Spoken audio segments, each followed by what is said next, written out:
आणि आता घेऊयात कृषी क्षेत्रातील काही महत्त्वाच्या बातम्यांचा आढावा। महाराष्ट्रामध्ये कोकण आणि पश्चिम महाराष्ट्रात ढगाळ वातावरण पाहायला मिळतंय। अनेक ठिकाणी रिमझिम पाऊस बरसतोय। उत्तर पुणे जिल्ह्याच्या खेड परिसरातील अनेक गावांना आज मान्सूनपूर्व पावसाने झोडपलंय। उकाड्याने हैराण झालेल्या नागरिकांना या पावसाने दिलासा मिळालाय, तर शेतकरी देखील सुखावलाय। त्यामुळे लवकरच शेती मशागतीच्या कामांना वेग येणार।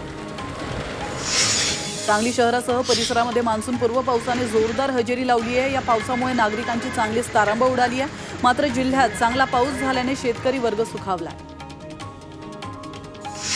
तर रायगडमध्ये वादळी वारा आणि विजांच्या कडकडाटासह पावसाच्या सरी बरसल्यात। या पावसामुळे नागरिकांना उकाड्यापासून दिलासा मिळालाय। तर रायगड शहरासह गोरेगाव, निजामपूर भागामध्ये पावसाने हजेरी लावली आहे।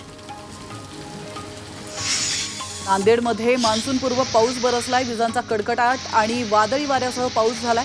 अचानक आलेल्या पावसाने अनेकांची धावपळ उडाली आहे आणि या पावसामुळे उकाड्यापासून मात्र दिलासा मिळाला। पावसामुळे शेतीच्या कामांना वेग येणार। मराठवाड्यावरील पाणी संकट आता गडद होत चाललंय। 11 मोठ्या धरणांपैकी 7 धरणं ही पाण्याविना कोरडी ढाक पडली आहेत, तर उर्वरित 4 धरणांमध्ये सरासरी 10% इतका पाणी साठा शिल्लक राहिलाय। त्यामुळे मराठवाड्यातील पाणी प्रश्न अत्यंत गंभीर होत चाललाय। मध्यम आणि लघु प्रकल्पही पूर्णतः कोरडे ढाक पडले आहेत। त्यामुळे नागरिकांनी तहान कशी भागवायची असा प्रश्न पडलाय। Agro top 20 powered by nature केअरचे सेंद्रिय खत ग्रीन हार्वेस्ट दाणेदार।